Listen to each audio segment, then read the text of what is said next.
गुरुजी, मैं पानी का लोटा चढ़ाते चढ़ाते मेरा पूरा कम से कम मेरे को 8 साल हो गया, पर मेरी जिंदगी में सुख बिल्कुल नहीं आया।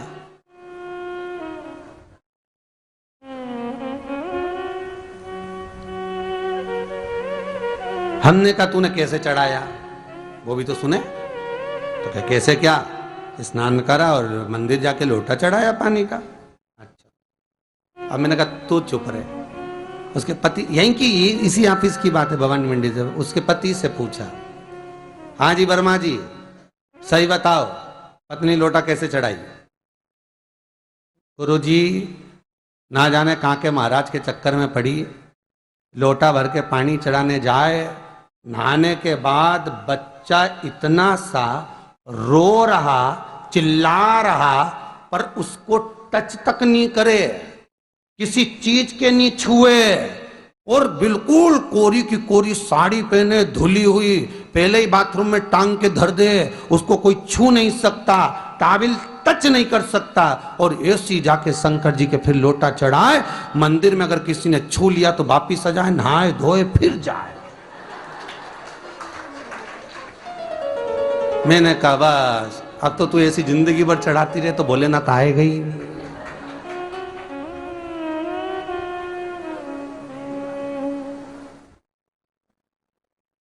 सत्य बोलो रे, मिलेगा। कई लोगों ने पूछा शंकर को रिझाने के लिए कौन से कलर के कपड़े पहने कि शिव राजी हो जाए। शंकर को पाने के लिए कपड़ा बदलने की जरूरत नहीं होती, शंकर को पाने के लिए कलेजा बदलने की जरूरत होती है, शंकर मिल जाता है।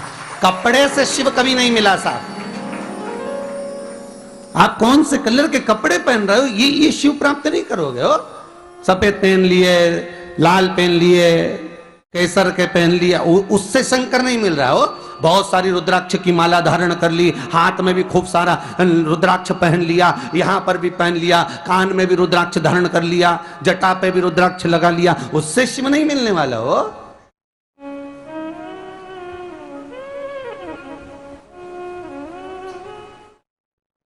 अरे भाई,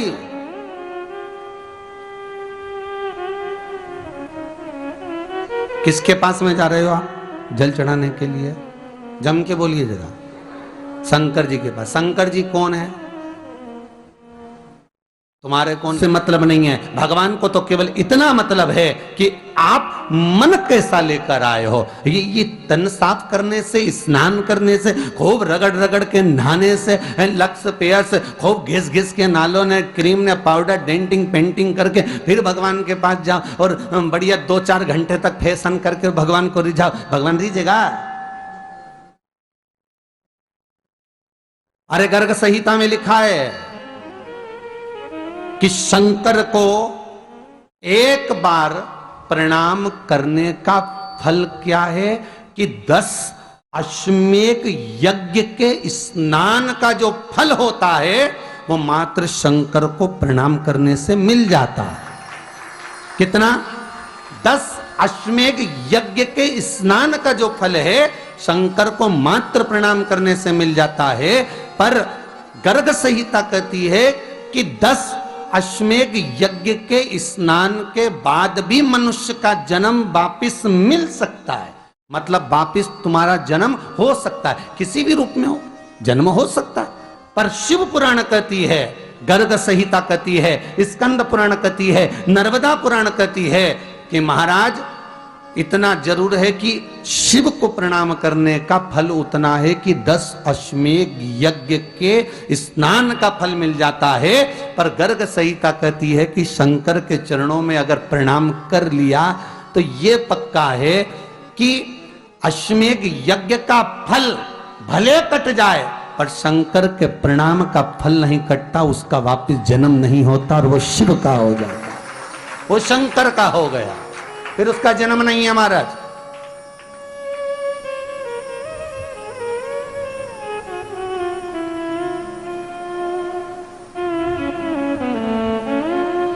पति से कहा हाथ धो, स्नान कर लो जल्दी से, फिर अपन को चलना है मंदिर। पति बोला नहा लिया एक बार तो दूसरी बार फिर से नहा लो।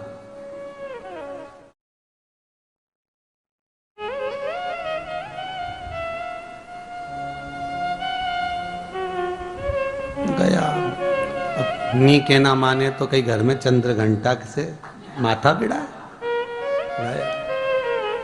स्नान करा फिर आया। चल पलंग पे काय को बैठ गए?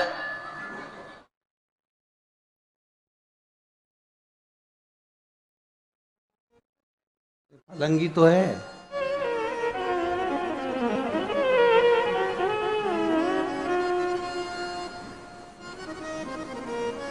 फिर से नहा के आओ। अब ये फिर नहवाने भेज दिया। होता एक सास बेचारी मायके जाना था, मौसी की यहाँ शादी थी। अब उसने बहू से कहा बेटा मेरे को जाना है, अपने घर में छोटे से लड्डू गोपाल उनकी सेवा है, तू एक काम कर कि तू सेवा कर लेगी क्या? हाँ मम्मी, उसमें क्या है, करना क्या है तुम बताओ। बस सुबह से 3 बार ताली बजाना, भगवान को उठाना, पात्र में रख के नहलाना, उनको पोंछना, कपड़े पहना देना, इत्र लगा देना, चंदन लगा देना, मुकुट लगा देना, सुंदर अलकावली सब पिनाने के बाद में भगवान को दर्पण दिखाना। जब भगवान को कांच दिखाए, दर्पण दिखाए, भगवान मुस्कुरा दे, तब भगवान को भोग लगा देना। हाँ मम्मी इतना तो मैं करूंगी, और बाद में भगवान को वापिस सुला देना। हाँ इतना सा कर लूंगी। सास बिचारी कह के चली गई। अब बहू सुबह से उठ के 3 बार ताली बजाई, भगवान को उठाया, बिठाया, नहवाया, तैयार कर दिया। तैयार करके जो दर्पण दिखाया तो भगवान तो मुस्कुराया ही नहीं। अब इसको कौन समझाए कि पीतल की मूर्ति कोई हंसे है? पर उसने तो विचार करा कि सास कह के गई भगवान जब मुस्कुरा दे तो उनको भोग लगा देना। अब भगवान तो कोई मुस्कुराए नहीं, ये दर्पण दिखाया। इसको लगा कि मेरी सेवा में कोई कमी रह गई। इसने भगवान का कपड़ा वपड़ा वापिस उतारा, इनको वापिस रजाई में सुला दिया। अब भगवान को वापिस रजाई में सुलाया, फिर आ गई, 3 बार फिर ताली बजाई, भगवान को फिर उठाया, फिर बिठाया, बिठाने के बाद में फिर उनको कपड़े वपड़े पहनाकर फिर दर्पण दिखाया, पर भगवान तो मुस्कुराया ही नहीं। ये वापिस इस सेवा में गलती रह गई। वापिस इसने सब कपड़ा उतारा, भगवान को फिर सुला दिया। सुबह 8 बजे से नहवा रही, कपड़े पहना रही और सुला रही। 1 बज गई।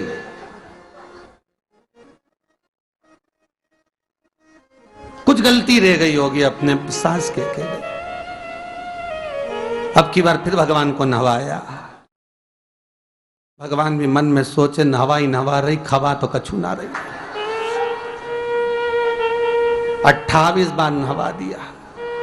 इसके बाप का क्या जाए, 29 बार भी नहवा देगी। सर्दी होगी तो हमको होगी, इसका क्या जाए। नहवा ही रही है और खवाती कुछ नहीं, फिर सुला देती है, फिर ताली बजा। अब क्या फिर आ गई और 29वीं बार फिर बैठ गई और फिर भगवान को नहवाया, कपड़े पहनाया और पहनाने के बाद भगवान का श्रृंगार करके जैसे ही दर्पण उठाया, उठा के जो भगवान को दिखाने लगी, भगवान ने मन में सोचा अब की बार तो हंसी दूंगा, चाहे कुछ भी हो जाए। और भगवान दोनों दांत दिखा दिए।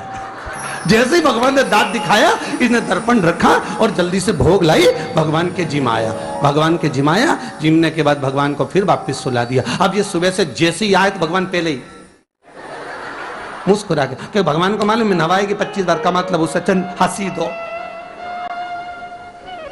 हंसने में क्या जाता। तो भगवान पहले से मुस्कुरा के बैठ जाए। अब एक दिन सास आ गई। सास ने कहा बहू अब सेवा मैं कर लूंगी। हाँ मम्मी कर लो। मम्मी सेवा करने बैठी। मम्मी ने भी स्नान कराया, श्रृंगार करा, कपड़े पहनाए, मुकुट लगाया। सब लगाने के बाद जैसे ही सास कांच दिखाने के लिए दर्पण को उठाई, इतने में से मूर्ति में से आवाज आई, दर्पण तो तेरी बहू दिखाएगी, उसको बुला दे, बहुत जोरदार दिखाती, वो दिखा सकती, तू वापिस धर दे दर्पण, तेरे बस का नहीं है। भगवान को भी लगा कि भैया सामने अब इसमें कोई दिखावा था क्या? प्रेम वात्सल्य था।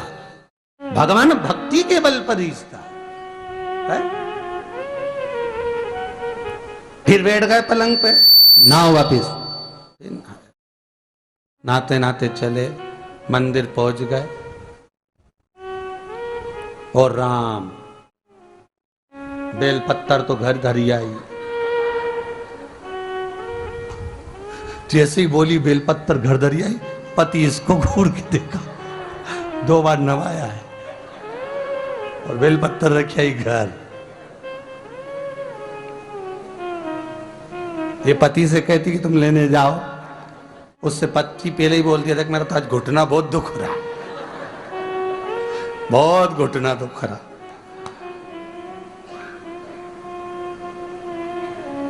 ठीक है, तुम बैठो, मैं आई अभी घर से। अब घर जाते जाते मालूम पड़े फिर कहीं का कोई छुआ गया तो नहाने बैठ गई। फिर आई, इसकी जो पूजन की थाली रखी थी, कोई भगत आया बेचारा, उसने सोचा मंदिर की थाली है, सब चढ़ा चुड़ू के चले गया सब। पति से बोली तुमने अकेले ही पूजन कर ली, मैं तो करा ही नहीं। ये नंदी जहां बैठा उसके पास में बैठा, मैंने हाथ नहीं लगाया। तो ये सामान कौन चढ़ाया, इनकी आई थी, सब चढ़ाया। तो क्या शर्म नहीं आई, बेलपत्तर तो था ही नहीं। तो क्या सियोर वाला महाराज की कथा सुनी थी, शंकर जी पे से उठा लिया, धो के चढ़ा के वो गई, वो चली गई। शिव ये नहीं कह रहा कि तुम वस्तुएं बटोर कर लाओ, शंकर कहता तुम्हारे पास में मिल जाए तो समर्पित कर दो, नहीं मिले धोया, वापिस शिव को चढ़ा दिया, वापिस शंकर को समर्पित कर दिया। शिव स्वीकार करेंगे। एक महीने तक भी एक बेलपत्र को धोकर शंकर को रोज चढ़ाते रहो तो भी शंकर स्वीकार करेंगे। उसमें भगवान ये नहीं सोचेंगे कि निर्माल्य है, स्वीकार करेंगे।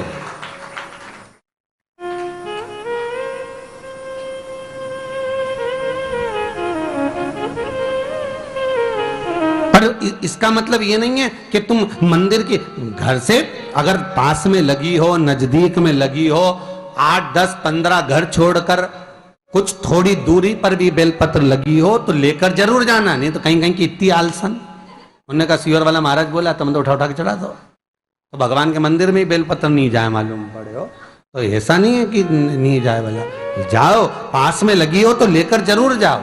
भगवान को समर्पित करने के लिए थोड़ा ना थोड़ा भाव भगवान के द्वार पर जरूर लेकर जाओ।